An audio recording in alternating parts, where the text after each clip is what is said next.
Good morning friends, నేను మీ సాయి మల్లేష్ని మాట్లాడుతున్నాను. ముందుగా మా ఛానల్ సబ్స్క్రైబ్ చేసి లైక్ చేసి షేర్ చేయండి. అదేవిధంగా ప్రతి ఒక్కరు వీలైనంత ఎక్కువ మందికి షేర్ చేసి అందరూ సబ్స్క్రైబ్ చేసుకోవాల్సిందిగా కోరుచున్నాను. ఈ రోజు వార్తల్లోని ముఖ్యాంశాలు తెలుసుకుందాం. ఈనాడు దినపత్రిక పట్నమా ఓటయి 7 కార్పొరేషన్లు 116 మున్సిపాలిటీలో నేడు పోలింగ్ ఏర్పాట్లు పూర్తి. ఉదయం 7 నుంచి సాయంత్రం 5 వరకు ఓటింగ్. రీపోలింగ్ అవసరమైతే రేపు నిర్వహణ. మక్తల్ 6వ వార్డు ఎన్నిక వాయిదా. 13న లెక్కింపు. 16న మేయర్ చైర్పర్సన్ల ఎన్నిక. కరీంనగర్ ఎస్ఆర్ఆర్ కళాశాల ఆవరణలో పోలింగ్ సామాగ్రి సరిచూసుకుంటున్న ఉద్యోగులు. ఈరోజు మున్సిపాలిటీ అదేవిధంగా కార్పొరేషన్ లో విధంగా ఈరోజు ఎన్నికలు నిర్వహిస్తున్నట్టుగా చూడవచ్చు. ఈ విధంగా దీనికి సంబంధించి ఎన్నికల సిబ్బంది సిద్ధమైనట్టుగా చూడవచ్చు. ఈ విధంగా ఈరోజు ఉదయం 7 గంటల నుంచి ఈరోజు ఉదయం 7 గంటల నుంచి సాయంత్రం 5 వరకు పోలింగ్ నిర్వహిస్తారు.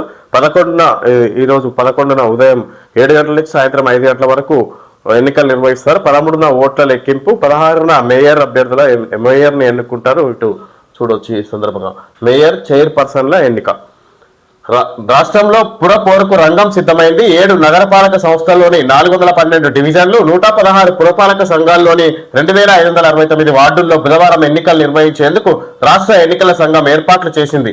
ఉదయం 7 నుంచి సాయంత్రం 5 గంటల వరకు పోలింగ్ జరగనుంది. రీపోలింగ్ అవసరమైతే 12న నిర్వహిస్తారు. అన్ని పోలింగ్ కేంద్రాల లోపల బయట వెబ్ కాస్టింగ్ చేసేందుకు ఏర్పాట్లు చేసినట్లు ఎన్నికల సంఘం వెల్లడించింది. పోలింగ్ జరిగే ప్రాంతాల్లో BNSS 163 సెక్షన్ అమల్లో ఉంటుందని పేర్కొంది.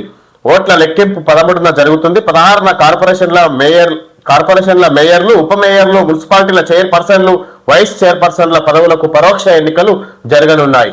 మొత్తం 7 నగరపాలక సంస్థల్లోని 414 డివిజన్లకు, 116 పురపాలికల్లోని 2582 వార్డులను ఎన్నికల నోటిఫికేషన్ వెలువడింది. ఇందులో 2 డివిజన్లు, 12 వార్డులు ఏకగ్రీవం అయ్యాయి. మక్తల్లోని 6వ వార్డు భాజపా అభ్యర్థి మృతి వల్ల అక్కడ ఎన్నికలు ప్రస్తుతం వాయిదా వేశారు. ఈ విధంగా విన్నపాలు, నజరానాలు, ఓటుకు అభ్యర్థుల చివరి యత్నాలు. విన్నపాలు, నజరానాలు, ఓటుకు అభ్యర్థుల చివరి యత్నాలు. మున్సిపాలిటీ ఎన్నికల సందర్భంగా ఈ రోజు ఎన్నికలు జరగనున్నాయి. దానికి ఎన్నికల సిబ్బంది సిద్ధమైనారు. ఈ విధంగా ఉదయం 7 నుంచి సాయంత్రం 5 గంటల వరకు నిర్వహిస్తారు. 13న ఓట్ల లెక్కింపు ఫలితాలు వెలువడబోతున్నాయి.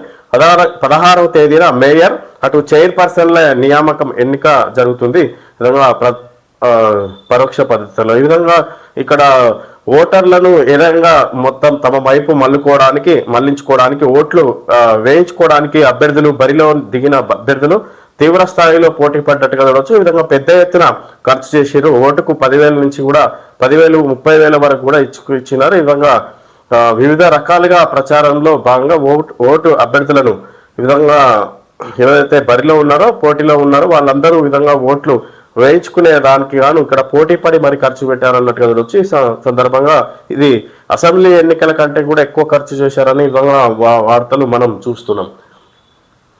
మొత్తం ఓటర్లు 52,17,413, పురుషులు 25,49,750, మహిళలు 26,67,025, ఇతరులు 638. ఎన్నికలు జరిగే డివిజన్లు, వార్డులు 2,981, పోలింగ్ కేంద్రాలు 8,191, బరిలో ఉన్నవారు 12,944. మొత్తం ఓటర్లు 52,17,413. ఈ విధంగా బరిలో దిగిన వారు 12,944 మంది ఈ ఎన్నికల్లో బరిలో దిగారన్నట్టు చూడొచ్చు. ఈ విధంగా పోలింగ్ కేంద్రాలు 8,191, ఎన్నికలు జరిగే డివిజన్లు, వార్డులు 2,981. ఈ విధంగా ఈ వివరాలు చూడొచ్చు. ఈరోజు మున్సిపాలిటీ ఎన్నికలు జరుగుతున్నాయి. ఈ విధంగా ఇప్పటి వరకు దీనికోసం అభ్యర్థులు తీవ్ర స్థాయిలో పోటీ పడ్డారు. పెద్ద ఎత్తున ఖర్చు చేసుకున్నారు అన్నట్టుగా చూడొచ్చు. ఈ సందర్భంగా నాటి పరికరాలతో ఇప్పటికీ ఫోన్ ట్యాపింగ్ చేస్తున్నారు. బారాసాపై మంత్రి పొంగులేటి ఆరోపణ. వాటిని ఎక్కడ దాచారో విచారించి చర్యలు తీసుకుంటామని వెల్లడి. బీఆర్ఎస్ వాళ్ళు ఇంకా కూడా ఫోన్ ట్యాపింగ్ చేస్తున్నారు. ఆ పరికరాలను తమ దగ్గర దాచుకొని ఎవరెవరు ఏం మాట్లాడుకుంటారు అనేది ఇంకా వారు ప్రతిపక్ష నాయకులు ఫోన్ ట్యాపింగ్ కు ఇంకా పాల్పడుతున్నారు. విచారించి పరికరాలను కనిపెడతామని ఈ విధంగా మంత్రి పొంగులేటి శ్రీనివాసరెడ్డి మాట్లాడుతున్నారు. బారాసాయంలో అక్రమంగా ఫోన్ ట్యాపింగ్ కు పాల్పడిన ఆ పార్టీ నాయకులు నాటి పరికరాలతో ఇప్పటికీ తమ ఫోన్లు ట్యాప్ చేస్తున్నారని రెవెన్యూ శాఖ మంత్రి పొంగులేటి శ్రీనివాసరెడ్డి ఆరోపించారు. ఈ అంశాన్ని ప్రభుత్వం తీవ్రంగా పరిగణిస్తుందన్నారు. ఆ పరికరాలు ఎవరింట్లో ఏ ఫామ్ హౌజుల్లో ఫామ్ హౌస్లలో దాచారో, ఎంతమంది ఫోన్లను అక్రమంగా వింటున్నారో విచారించి బాధ్యులపై చట్టపరమైన చర్యలు తీసుకుంటామని స్పష్టం చేశారు. ఖమ్మంలో మంగళవారం ఆయన విలేకరులతో మాట్లాడారు. ఉద్యోగులు ఓటర్లు కాదా, పార్టీ కోసం ఓటేయాలని వారిని అడగడంలో తప్పేంటని మంత్రి ప్రశ్నించారు. ఉద్యోగులతో తాను జరిపిన ఫోన్ సంభాషణలను ఖమ్మంలో బారస నాయకులు విడుదల చేయడంపై ఆయన ఈ విధంగా స్పందించారు. ఉద్యోగులు ఓటు వేసే హక్కు ఉంటుంది కదా, వాళ్ళని ఓట్లు అడిగితే తప్పేముంది. ఈ విషయాన్ని ఈ బీఆర్ఎస్ నాయకులు ఖమ్మం జిల్లాలో ప్రస్తావించడం, ఇంకా ఫోన్ ట్యాపింగ్ కు పాల్పడుతున్న బీఆర్ఎస్ నాయకులు అప్పటి పరికరాలతో ఇంకా ఇప్పుడు కూడా ప్రతిపక్షంలో ఉండి కూడా ఫోన్ ట్యాపింగ్ కు పాల్పడుతున్నారు. నేను మాట్లాడిన విషయాలు, ఉద్యోగులను ఓటు అడిగిన విషయాలు ఈ ఖమ్మంలో బీఆర్ఎస్ నాయకులు మాట్లాడిన తీరును ఉద్దేశించి ఈ విధంగా ఇక్కడ పూర్తి స్థాయిలో విచారణ చేపట్టి ఆ పరికరాలు ఎక్కడ దాచారో కనిపెడతాం, ఏ ఫామ్ హౌస్లలో బీఆర్ఎస్ నాయకులకు సంబంధించిన ఏ ఫామ్ హౌస్ లో దాచారో కనిపెడతాం, విచారణ చేపట్టాని విధంగా మంత్రి పొంగులేటి శ్రీనివాసరెడ్డి విధంగా ప్రభుత్వ ఉద్యోగులకు సంబంధించి ఓటు అభ్యర్థన గురించి విషయంలో వచ్చిన ఈ విషయం సంబంధించి ఈ విధంగా మాట్లాడుతున్నారు మంత్రి పొంగులేటి శ్రీనివాసరెడ్డి. స్పీకర్ పై అవిశ్వాసం, ఆయన తొలగింపునకు 118 మంది ఎంపీల నోటీసు, ఓం బిర్లా పక్షపాతంతో వ్యవహరిస్తున్నారని ఆరోపణ. చర్చ పూర్తయ్యే వరకు విధులకు దూరంగా సభాపతి నిబంధనల మేరకు చర్య తీసుకోవాలని అధికారులకు ఆదేశం. స్పీకర్ పార్లమెంటు సభలో ఈ విధంగా సమావేశాల సందర్భంగా విధంగా అధికార పక్షానికి అనుకూలంగా ఏకపక్షంగా వ్యవహరిస్తున్నారని స్పీకర్ ఓం బిర్లాపై విధంగా ప్రతిపక్ష నాయకులు 118 మంది అవిశ్వాస తీర్మానం ఏర్పాటు చేయాలి, స్పీకర్ను తొలగించాలంటూ విధంగా నోటీసులు అందజేశారు ఇక్కడ లోక్సభ చైర్మన్ కు. దీనికి సంబంధించి ఇక్కడ తుది నిర్ణయం వెలువడే వరకు స్పీకర్ ఓం బిర్లా సమావేశాలకు హాజరు కావాలన్నట్టుగా నిర్ణయం తీసుకున్నట్టుగా చూడొచ్చు. ఈ సందర్భంగా రాహుల్ గాంధీని పార్లమెంట్ సమావేశంలో మాట్లాడనివ్వకుండా, పలు అంశాలపై మాట్లాడనివ్వకుండా మైక్ కట్ చేసిన సందర్భంగా ఇక్కడ ఇది ప్రధానమంత్రి నరేంద్ర మోడీ సమావేశాలకు హాజరు కావద్దని చెప్పిన విధానాన్ని ఉద్దేశించి ఈ విధంగా 118 మంది ఇక్కడ అవిశ్వాసం తీర్మానం ఏర్పాటు చేయాలని ఈ విధంగా స్పీకర్ కు వ్యతిరేకంగా నోటీసులు ఇచ్చిన సందర్భంగా స్పీకర్ ఓం బిర్లా ఈ విధంగా ప్రస్తుతం సమావేశాలకు రాను అని తన సొంతంగా నిర్ణయం తీసుకుని ఈ విధంగా తుది నిర్ణయం వెలువడే వరకు కూడా ఈ విధంగా దీనిపై తుది నిర్ణయం వెలువడే వరకు ఆయన రానున్నట్టుగా నిర్ణయించుకున్నట్టుగా చూడొచ్చు. ఈ సందర్భంగా లోక్సభ స్పీకర్ ఓం బిర్లా తొలగింపునకు తీర్మానం ప్రవేశపెట్టాలంటూ కాంగ్రెస్ నేతృత్వంలోని 118 మంది విపక్ష ఎంపీలు మంగళవారం లోక్సభ సెక్రటరీ జనరల్ ఉత్పల్ కుమార్ సింగ్ కు నోటీస్ సమర్పించారు. సభను నిర్వహించడంలో బిర్లా తీవ్ర పక్షపాత వైఖరితో వ్యవహరిస్తున్నారని, రాజ్యాంగబద్ధ కార్యాలయాన్ని దుర్వినియోగం చేస్తున్నారని వారు ఆరోపించారు. కాంగ్రెస్ సభ్యులపై ఆయన కొన్ని తప్పుడు ఆరోపణలు చేశారని కూడా దానిలో పేర్కొన్నారు. రాజ్యాంగంలోని 94C అధికరణం కింద లోక్సభలో కాంగ్రెస్ పక్ష ఉపనేత Gaurav Gogoi, chief whip K Suresh, whip Mohammed Javed తదితరులు నోటీసులు అందజేశారు. కాంగ్రెస్, డిఎంకే, సమాజ్వాదీ, వామపక్షాలు, RJD, Shiv Sena, UPT, NCP, SP తదితర పార్టీల సభ్యులు దీనిపై సంతకాలు చేశారు. లోక్సభ విపక్ష నేత రాహుల్ గాంధీ మాత్రం సంతకం చేయలేదు. తృణమూల్ తరపున ఎవరి ప్రాతినిధ్యం లేదు. నిబంధనల ప్రకారం ఈ అంశంపై చర్చ పూర్తయ్యే వరకు సభకు రాకూడదని ఓం బిర్లా నిర్ణయించుకున్నారు. నరవణే రచించిన పుస్తకంపై మాట్లాడేందుకు రాహుల్ గాంధీకి అవకాశం ఇవ్వకపోవడం ఒకటి. రెండవది, మాజీ ప్రధానమంత్రులపై వ్యక్తిగత వ్యాఖ్యలు చేసిన భాజపా ఎంపీ నిషికాంత్ దుబేపై చర్యలు తీసుకోకపోవడం. మూడవది, 8 మంది ఎంపీలను సస్పెన్షన్ లో ఉంచడం. ఈ మూడింటికి నిరసనగా స్పీకర్ పై అవిశ్వాసాన్ని ప్రవేశపెట్టాలని విపక్షం తీర్మానించింది. కొందరు కాంగ్రెస్ ఎంపీలు ప్రధానమంత్రి సీటు వద్దకు వెళ్లి అవాంఛనీయ ఘటనలకు పాల్పడవచ్చన్న పక్కా సమాచారంతో సభకు రావద్దని ప్రధానికి తానే సూచించినట్లు స్పీకర్ ఇటీవల చెప్పడం కూడా ప్రతిపక్షాలకు ఆగ్రహం కలిగించింది. విధంగా 3 అంశాలను ఉద్దేశించి విధంగా స్పీకర్ పైన అవిశ్వాస తీర్మానం ఏర్పాటు చేయాలని విధంగా నిర్ణయించుకున్నట్టుగా చూడొచ్చు. విపక్షాలకు సంబంధించిన పార్టీ నేతలు, ఎంపీలు. ఒకటి, నరవణే రచించిన పుస్తకంపై మాట్లాడేందుకు రాహుల్ గాంధీకి అవకాశం ఇవ్వకపోవడం. రెండవది, మాజీ ప్రధానమంత్రులపై భాజపా ఎంపీ నిషికాంత్ దుబేపై చర్యలు తీసుకోకపోవడం. మూడవది, 8 మంది ఎంపీలను సస్పెన్షన్ లో ఉంచడం. ఈ మూడింటికి సంబంధించి స్పీకర్ ఓం బిర్లాపై ఇక్కడ చర్యలు తీసుకోవాలని ఇక్కడ తొలగింపునకు వీళ్ళు అవిశ్వాస తీర్మానం ఏర్పాటు చేసినట్టుగా చూడొచ్చు ఎంపీలు. దీనికి సంబంధించి ఆయన సొంతంగా ఈ తుది నివేదిక వచ్చే వరకు, నిర్ణయం వెలువడే వరకు ఆయన సభకు సమావేశాలకు హాజరు కానట్టుగా ఓం బిర్లా సొంత నిర్ణయం తీసుకున్నట్టుగా చూడొచ్చు. మాట్లాడే అవకాశమే ఇవ్వడం లేదు గొగోయ్. మీడియాతో గౌరవ్ గొగోయ్ మాట్లాడుతూ సభలో ప్రతిపక్ష సభ్యులకు మాట్లాడే అవకాశమే ఇవ్వడం లేదని, ప్రజా సమస్యలు లేవనెత్తే హక్కును పదే పదే నిరాకరిస్తున్నారని ఆరోపించారు. అసలు మాట్లాడే అవకాశమే ఇవ్వడం లేదని విపక్షాలకు సంబంధించిన ఎంపీ గొగోయ్ తెలియజేస్తున్నారు. ఈ విధంగా మీడియా సమావేశంలో మాట్లాడుతున్నారు. ప్రజా సమస్యలకు ఉద్దేశించి సభలో మాట్లాడే అవకాశమే ఇవ్వడం లేదు, గొంతు నొక్కేస్తున్నారు అన్నట్టుగా ఈ విధంగా అధికార పార్టీకి సంబంధించి కేంద్ర ప్రభుత్వాన్ని ఉద్దేశించి మాట్లాడుతున్నారు, స్పీకర్ను ఉద్దేశించి మాట్లాడుతున్నారు. ఈ సందర్భంగా గౌరవ్ గొగోయ్ మాట్లాడుతూ విధంగా మాట్లాడుతూ చూడొచ్చు. ఈ విధంగా మొత్తం మీద ఓం బిర్లా ప్రకాష్ ను వ్యతిరేకంగా ఆయన ఈ 118 ఎంపీలు ఆయనను తొలగించాలని, ఈ స్పీకర్ పదవి నుంచి తొలగించాలని అసమ్మతి వ్యక్తం చేస్తున్నట్టుగా చూడొచ్చు. ఈ సందర్భంగా ఆయన సొంతంగా ఇక్కడ తుది నివేదిక వెలువడే వరకు సభకు సమావేశాలకు హాజరు కానున్నట్టుగా నిర్ణయించుకున్నట్టుగా చూడొచ్చు. ఈ సందర్భంగా మెదక్లో అర్ధరాత్రి ఉద్రిక్తత, డబ్బులు పంచుతున్నారని ఎమ్మెల్యే వాహనాలపై రాళ్ల దాడి, బారస కార్యకర్తలపైకి దూసుకెళ్లిన వాహనాలు. మున్సిపాలిటీ ఎన్నికల సందర్భంగా మెదక్లో అర్ధరాత్రి రాజకీయ నాయకుల మధ్య ఉద్రిక్తత నెలకొంది. డబ్బులు పంచుతున్నారని ఎమ్మెల్యేల వాహనాలపై తిరుగుబాటు జరిగింది. ఈ సందర్భంగా బీఆర్ఎస్ నాయకులు వారస కార్యకర్తలపైకి దూసుకెళ్లిన వాహనాలు, ఎమ్మెల్యే వాహనాలపై రాళ్ల దాడి. విధంగా కాంగ్రెస్ బీఆర్ఎస్ నాయకుల మధ్య కార్యకర్తల మధ్య ఉద్రిక్తత నెలకొన్నట్టుగా చూడొచ్చు. ఎన్నికల సందర్భంగా పటిష్ట బందోబస్తు, 1302 అత్యంత సమస్యాత్మక బూతుల గుర్తింపు, డీజీపీ శివధర్ రెడ్డి. విధంగా పటిష్ట బందోబస్తు ఏర్పాటు చేశారు. విధంగా ఎక్కడైతే గొడవలకు అవకాశం ఉంటుందో, వివాదాలకు అవకాశం ఉంటుందో అక్కడ మొత్తం మీద పెద్ద ఎత్తున బందోబస్తు నిర్వహించారు. దానికి సంబంధించిన వివరాలు డీజీపీ శివధర్ రెడ్డి వెల్లడించినట్టుగా చూడొచ్చు. కొడంగల్లో ఓటు వేయనున్న సీఎం రేవంత్ రెడ్డి సాయంత్రం ఢిల్లీకి, పార్టీ అగ్రనేతలను కేంద్ర మంత్రులను కలిసే అవకాశం. కొడంగల్లో సీఎం రేవంత్ రెడ్డి మున్సిపాలిటీ ఎన్నికల సందర్భంగా ఓటు వేసి అదేవిధంగా ఢిల్లీకి బయలుదేరుతున్నట్టుగా చూడొచ్చు. ఈరోజు సాయంత్రం పార్టీ అగ్రనేతలను కేంద్ర మంత్రులను కలిసే అవకాశం ఉన్నట్టుగా ఇక్కడ వార్త చూడొచ్చు. మనం 2027 మార్చి 31 వరకు మార్పులు వద్దు, రెవెన్యూ సరిహద్దుల మార్పుపై కేంద్రం ఆంక్షలు, జనాభా లెక్కల సేకరణ విభాగం ఆదేశాలు. మొదటి దశలో ఏప్రిల్ చివరి నుంచి కట్టడాల లెక్కింపు. జనవరి 2027 మార్చి 31 వరకు మార్పులు వద్దని విధంగా కేంద్ర ప్రభుత్వం రాష్ట్ర ప్రభుత్వానికి ఆదేశాలు జారీ చేసింది. విధంగా రెవెన్యూ సరిహద్దుల మార్పుపై కేంద్రం ఆంక్షలు. రెవెన్యూ సరిహద్దులు మార్చకూడదు, 2027 మార్చి 31 వరకు కూడా వాటిపై ఎలాంటి చర్యలు తీసుకోవద్దు అన్నట్టుగా ఇక్కడ మార్పులు చేర్పులు చేయకూడదని రాష్ట్ర ప్రభుత్వానికి కేంద్ర ప్రభుత్వం తెలియజేసినట్టుగా చూడొచ్చు. జనాభా లెక్కల సేకరణ విభాగం ఆదేశాలు. జనాభా లెక్కల సేకరణ విభాగం ఆదేశాలు జారీ చేసింది. మొదటి దశలో ఏప్రిల్ చివరి నుంచి కట్టడాల లెక్కింపు. ఈ జనాభా లెక్కలకు సంబంధించి ఈ విధంగా చర్యలు తీసుకుంటారన్నట్టుగా చూడొచ్చు. సందర్భంగా రాజపత్రం సిద్ధం, ఓఆర్ఆర్ పరిధిలో 3 కార్పొరేషన్ల ఏర్పాటుకు ఏ క్షణమైన గెజిట్ విడుదల.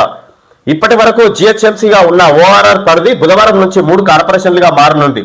పాత గ్రేటర్ హైదరాబాద్ పరిధిలోని 150 డివిజన్లు డీలిమిటేషన్ తో 143 అయ్యాయి. విలీన మున్సిపాలిటీలు, నగరపాలక సంస్థల పరిధిలో 57 డివిజన్లు ఏర్పాటయ్యాయి. మొత్తం 300 డివిజన్లకు విస్తరించిన జిహెచ్ఎంసీని రాష్ట్ర ప్రభుత్వం పరిపాలన సౌలభ్యం, అధికార వికేంద్రీకరణ లక్ష్యాలతో 3 కార్పొరేషన్లుగా విభజించింది. జిహెచ్ఎంసీ చట్టం 1955 సెక్షన్ 3(1) ప్రకారం జిహెచ్ఎంసీ సిఎంసీ ఏఎంఎంసీని ఏర్పాటు చేస్తూ ప్రభుత్వం మంగళవారం రాజపత్రం సిద్ధం చేసింది. ఏ క్షణమైనా గెజిట్ విడుదలయ్యే అవకాశం ఉంది. ఆ ఉత్తర్వు ప్రకారం బుధవారం నుంచి నూతన కార్పొరేషన్లు వేరువేరుగా పనిచేయనున్నాయి. జిహెచ్ఎంసీలో 150 డివిజన్లుగా ఉన్న డివిజన్లను 300గా చేస్తూ ఈ విధంగా నిర్ణయం తీసుకున్నామని పరిపాలన సౌలభ్యం కోసం 3 కార్పొరేషన్లుగా విభజించింది ఈ జిహెచ్ఎంసీని. 3 కార్పొరేషన్లకు సంబంధించి నూతన అధికారులు మున్సిపల్ ఆఫీసులు కూడా ఏర్పాటు కాబోతున్నాయి. దానికి సంబంధించి పరిపాలన సులభతరం చేయడానికి గాను ఈ విధంగా ప్రభుత్వం నిర్ణయం తీసుకున్నట్టుగా చూడవచ్చు. ఈ సందర్భంగా జిహెచ్ఎంసీ చట్టం 1955 ఈ సెక్షన్ 3(1) ప్రకారం జిహెచ్ఎంసీ సిఎంసీ ఎంఎంసీని ఏర్పాటు చేస్తూ ప్రభుత్వం మంగళవారం రాజపత్రం సిద్ధం చేసింది. ఏ క్షణమైనా గెజిట్ విడుదలయ్యే అవకాశం ఉంది. ఆ ఉత్తర్వు ప్రకారం బుధవారం నుంచి నూతన కార్పొరేషన్లు వేరువేరుగా పనిచేయనున్నాయి. విధంగా కొత్త పరిపాలన ఏర్పాటు కాబోతుంది. ఏ క్షణమైన గెజిట్ విడుదల కాబోయే అవకాశం ఉంది. రాజపత్రం ఈ కొత్త నిబంధనలు 3 కార్పొరేషన్ల ద్వారా హైదరాబాద్ పరిపాలన ఉండబోతుంది అన్నట్టుగా చూడొచ్చు. టీసీయూఆర్ పరిధిలో రాష్ట్ర ప్రభుత్వం ఓఆర్ఆర్ వరకు ఉన్న 2000 చదరపు కిలోమీటర్ల విస్తీర్ణంలోని నగరాన్ని టీసీయూఆర్ తెలంగాణ ప్రధాన పట్టణ ప్రాంతంగా పేర్కొంటూ 2 ఏళ్ల కిందట ఉత్తర్వు జారీ చేసింది. ఓఆర్ఆర్ పరిధిలోని భూభాగంలో ఒకే రకమైన పరిపాలన వ్యవస్థను అందుబాటులోకి తీసుకురావాలని, ప్రణాళికాబద్ధమైన అభివృద్ధిని సాధించాలనే లక్ష్యంతో సర్పంచుల పదవీ కాలం ముగియగానే సెప్టెంబర్ 2, 2024న శివారులోని 51 గ్రామాలను సమీప మున్సిపాలిటీలు, నగరపాలక సంస్థల్లో విలీనం చేసింది. 2025 జనవరిలో మున్సిపాలిటీలు, కార్పొరేషన్ల పాలక మండళ్ల గడువు ముగియగా ఆ ఏడాది నవంబర్లో 20 మున్సిపాలిటీలు, 7 నగరపాలక సంస్థలకు జిహెచ్ఎంసీలో విలీనం చేసింది. అనంతరం జిహెచ్ఎంసీ చట్ట ప్రకారం డివిజన్ల పునర్విభజనను పూర్తి చేసింది. విశాల నగరంలో 300 డివిజన్లు ఏర్పాటయ్యాయి. 60 సర్కిళ్లు, 12 జోన్లతో పరిపాలన వ్యవస్థ కొలువు తీరింది.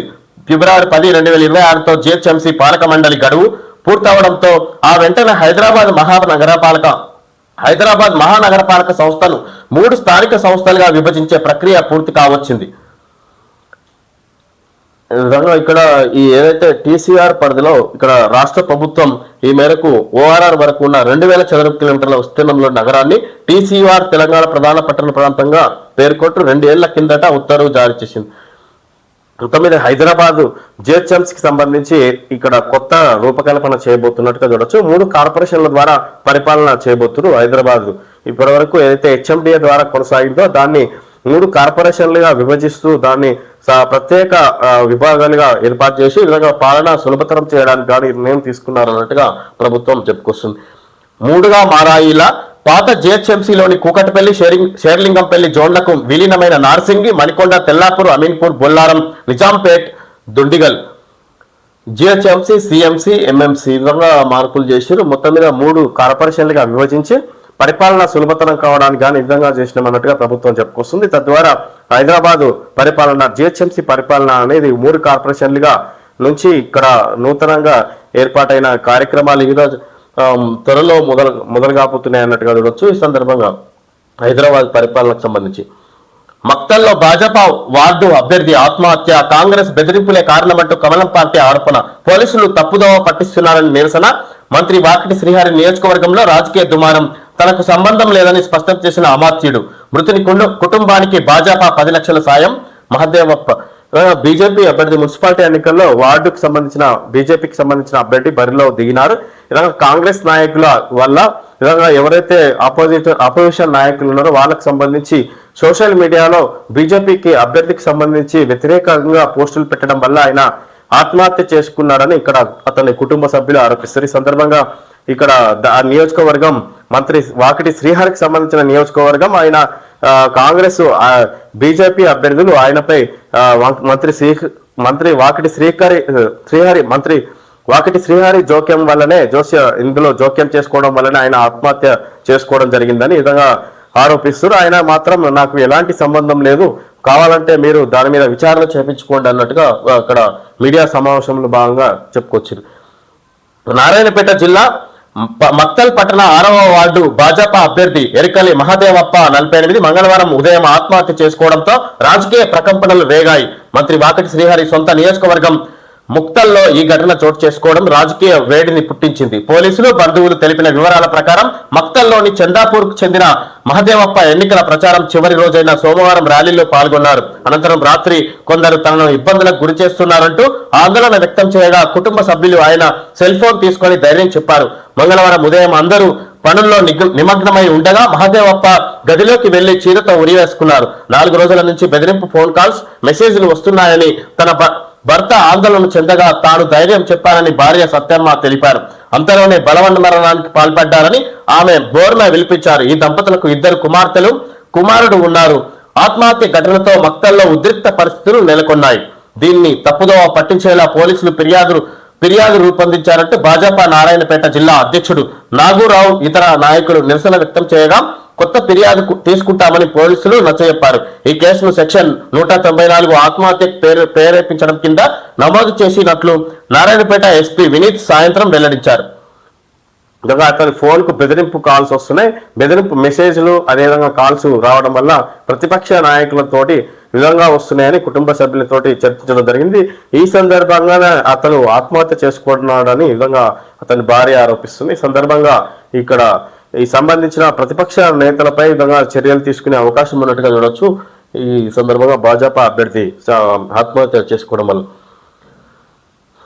లోక్సభలో మాట్లాడుతున్న కిషన్ రెడ్డి, మున్సిపల్ ఎన్నికల కోసం సీఎం సొంత జిల్లాలో దౌర్జన్యాలు. లోక్సభలో ధ్వజమెత్తిన కేంద్ర మంత్రి కిషన్ రెడ్డి. నారాయణపేట జిల్లా మక్తల్ పట్టణంలో భాజపా కౌన్సిలర్ అభ్యర్థి మహదేవప్ప మృతి విషయాన్ని కేంద్ర మంత్రి కిషన్ రెడ్డి లోక్సభ దృష్టికి తీసుకెళ్లారు. మంగళవారం మధ్యాహ్నం ఆయన సభలో ఈ అంశంపై ప్రత్యేకంగా మాట్లాడారు. తెలంగాణలో జరుగుతున్న మున్సిపల్ ఎన్నికల్లో ముఖ్యమంత్రి రేవంత్ రెడ్డి సొంత జిల్లాలోనే అనేక దౌర్జన్యాలు చేస్తున్నారు. ముఖ్యమంత్రి సొంత జిల్లాలో దౌర్జన్యాలు, కిడ్నాపులు, డబ్బుల పంపిణీ వంటి అక్రమాలకు పాల్పడుతున్నారు. దీన్ని సభ ఖండించాలి అని కిషన్ రెడ్డి కోరారు. ఈ మహదేవప్ప ఆత్మహత్య చేసుకోవడం వల్ల కేంద్ర మంత్రి కిషన్ రెడ్డి ఏదైతే లోక్సభలో జరిగిన సమావేశంలో భాగంగా దీన్ని లేవనెత్తినట్టుగా చూడొచ్చు. సొంత సీఎం రేవంత్ రెడ్డి సొంత నియోజకవర్గమైన కొడంగల్లో ఇక్కడ మహదేవప్ప ఆత్మహత్య చేసుకోవడం జరుగుతుంది. ఈ విధంగా బీజేపీ నేతలపై దాడులు, కక్షలు జరుగుతున్నాయి. కక్షపూరిత ధోరణులు వ్యవహరిస్తున్నారు కాంగ్రెస్ నేతలని ఈ విధంగా సీఎం రేవంత్ రెడ్డిని ఉద్దేశించి ఈ లోక్సభలో కేంద్ర మంత్రి కిషన్ రెడ్డి మాట్లాడినట్టుగా చూడొచ్చు. ఈ విధంగా దీనికి సంబంధించి ఈ చర్యలు తీసుకోవాలన్నట్టుగా కేంద్ర ప్రభుత్వాన్ని కోరినట్టుగా చూడొచ్చు కిషన్ రెడ్డి ఈ సందర్భంగా. ఏపీ కృష్ణా జలాల వాడకంపై కేఆర్ఎంబీకి ఈఎన్సీ రాసిన లేఖను చూపుతున్న హరీష్ రావు. ఎపెక్స్ కౌన్సిల్ సమావేశానికి సీఎం ఎందుకు డిమాండ్ చేయరు? కృష్ణా జలాల్లో 664 టీఎంసీలను ఏపీ తీసుకుపోయింది. రాష్ట్ర హక్కుల కోసం ప్రత్యక్ష పోరాటం చేస్తాం హరీష్ రావు. కృష్ణా జలాలను ఏపీ ప్రభుత్వం తీసుకుపోతుంటే ఎపెక్స్ కౌన్సిల్ సమావేశానికి సీఎం రేవంత్ రెడ్డి ఎందుకు డిమాండ్ చేయడం లేదని భారత శాసనసభ పక్ష ఉపనేత మాజీ మంత్రి హరీష్ రావు ప్రశ్నించారు. తెలంగాణ అవసరాలను కాపాడాల్సిన బాధ్యత ప్రభుత్వానికి లేదా అని నిలదీశారు. కృష్ణా జలాల హక్కుల కోసం భారత ప్రత్యక్ష పోరాటానికి దిగుతుందని వెల్లడించారు. అవసరమైతే కేఆర్ఎంబీని ముట్టడిస్తామని మాట్లాడుకొస్తారు. ఈ విధంగా ఏపీ కృష్ణా జలాల వాడకంపై కేఆర్ఎంబీకి ఈఎన్సీ రాసిన లేఖను చూపుతున్న హరీష్ రావు. విధంగా ఏపీ కృష్ణా జలాలను ఏపీ తరలించకపోతున్న దానికి సీఎం రేవంత్ రెడ్డి ఎందుకు అడ్డుపడడం లేదు, దానికి సంబంధించిన సమావేశాలను ఏర్పాటు చేయాలని ఎందుకు డిమాండ్ చేయడం లేదని ఈ విధంగా సీఎం రేవంత్ రెడ్డి అసలు ఈ జలాల విషయంలో జోక్యం చేసుకోవడం లేదు, ఈ రాష్ట్రానికి రావాల్సిన నీటిని తీసుకురావడానికి ఎలాంటి ప్రయత్నం చేయడం లేదన్నట్టుగా కేఆర్ఎంబీని కావాలంటే కేఆర్ఎంబీని ముట్టడిస్తామని విధంగా హరీష్ రావు ఈ ఏపీకి ఈ కృష్ణా జలాల విషయంలో మాట్లాడుతూ ఈ బీఆర్ఎస్ నేత హరీష్ రావు. టెట్లో రికార్డు స్థాయి పాస్. పేపర్ 1లో 72%, పేపర్ 2లో 39.52% అర్హత. ప్రభుత్వ ఉపాధ్యాయుల్లో 57.76% ఉత్తీర్ణత. టెట్లో ఈ విధంగా ప్రభుత్వ ప్రధానోపాధ్యాయులు ఎవరైతే ఉద్యోగాల్లో కొనసాగుతున్నారో వాళ్ళు మరొకసారి టెట్ ఎగ్జామ్ నిర్వహిస్తున్నారు. వాళ్ళకు నిర్వహించింది విద్యాశాఖ. అందులో పేపర్ 1లో అత్యధిక ఉత్తీర్ణత స్థాయి వచ్చినట్టుగా చూడొచ్చు. ఈ విధంగా ఇది పాస్ అయితేనే ఉద్యోగాల్లో కొనసాగే అవకాశం ఉన్నట్టుగా నిబంధన తీసుకొచ్చింది ప్రభుత్వ ఉపాధ్యాయులకు సంబంధించి. దీంట్లో పేపర్ 1లో 72% ఉత్తీర్ణత, పేపర్ 2లో 39.52% అర్హత. ప్రభుత్వ ఉపాధ్యాయుల్లో 57.75% ఉత్తీర్ణత. ఉపాధ్యాయ అర్హత పరీక్ష టెట్ 2025 రెండో విడతలో 2 పేపర్లలో కలిపి 1,00,000 మంది ఉత్తీర్ణులయ్యారు. మొత్తం మీద 51.37% మంది అర్హత సాధించారు. పాఠశాల విద్యాశాఖ అధికారులు మంగళవారం రాత్రి ఫలితాలు వెల్లడించారు. తెలంగాణ ఆవిర్భావం తర్వాత నిర్వహించిన పరీక్షల్లో ఈసారి అత్యధిక ఉత్తీర్ణత నమోదు కావడం విశేషం. పేపర్ 1లో ఏకంగా 72% మంది పాస్ అయ్యారు. పేపర్ 2లో గణితం, సైన్స్ లో 42.37%, సోషల్లో 35.86% కనీస మార్కులు సాధించి ఇలా ఫ్రెషర్స్ కూడా టెట్ ఎగ్జామ్ రాస్తారు. ప్రభుత్వ ఉపాధ్యాయులతో పాటు విధంగా ఎవరైతే బీఈడి కంప్లీట్ చేసి ఇక్కడ డిఎస్సి రాయడానికి సిద్ధంగా ఉన్నారో వాళ్ళు కూడా ఈ టెట్ ఎగ్జామ్ రాసినట్టుగా చూడొచ్చు. ఇందులో ఇద్దరు కలిపి ఫలితాలు వెలువడాయి అన్నట్టుగా చూడొచ్చు. ఈ సందర్భంగా ఇటు ప్రభుత్వ ఉపాధ్యాయులకు అటు ఏదైతే బీఈడి కంప్లీట్ చేసి ఉన్నారో టెట్ రాసిరో వాళ్ళందరూ ఫలితాలు అన్నట్టుగా చూడొచ్చు. ఇక్కడ మనం మరిన్ని దేశాలతో ఒప్పందాలు అవసరం. భారత వ్యవసాయ రంగం బలోపేతం కావాలి. ఉత్పాదకత, పంటల మార్పిడి పెరగాలి. అమెరికాతో ఒప్పందం ప్రయోజనకరమే. ఈనాటితో అంతర్జాతీయ వ్యవసాయ రంగ నిపుణుడు ప్రభు పింగళి. మరిన్ని దేశాలతో ఒప్పందాలు అవసరం. భారత వ్యవసాయ రంగం బలోపేతం కావాలి. భారత వ్యవసాయ రంగం బలోపేతం కావడానికి మరిన్ని దేశాలతోటి వ్యవసాయ రంగానికి సంబంధించిన ఒప్పందాలు చేయాలన్నట్టుగా ఈయన అంతర్జాతీయ వ్యవసాయ రంగ నిపుణుడు ప్రభు పింగళి మాట్లాడుకొస్తారు ఈనాడు ఇంటర్వ్యూతో. భారత్ లో వ్యవసాయ రంగం మరింత బలోపేతం కావాలని అధిక ఉత్పాదకత, పంటల మార్పిడితో పాటు ప్రధానంగా పండ్లు, కూరగాయలు, పౌష్టికాహార పంటల సాగుపై దృష్టి సారించాలని అమెరికా కార్నెల్ విశ్వవిద్యాలయంలోని టాటా కార్నెల్ వ్యవసాయ పౌష్టికాహార సంస్థ టీసీఐఏఎన్ డైరెక్టర్ ప్రభు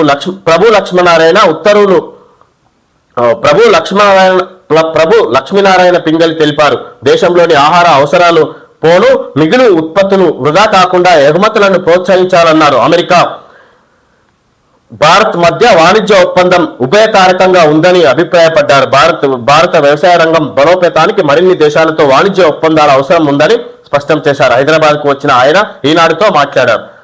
ఈ విధంగా అమెరికాకు సంబంధించిన యూనివర్సిటీకి సంబంధించిన ఆయన ప్రొఫెసర్ ఈ విధంగా ఇక్కడ ఈ హైదరాబాద్ వచ్చిన సందర్భంగా ఈ భారత్ అమెరికా మధ్య ఈ వాణిజ్య ఒప్పందాలు కొనసాగాయి. ఇంకా మరిన్ని దేశాలతోటి ఇలాంటి ఒప్పందాలు చేకూర్చుకోవాలి, భారత వ్యవసాయ రంగం మరింత అభివృద్ధి చెందే విధంగా నిర్ణయాలు తీసుకోవాలన్నట్టుగా చెప్పుకొస్తున్నారు.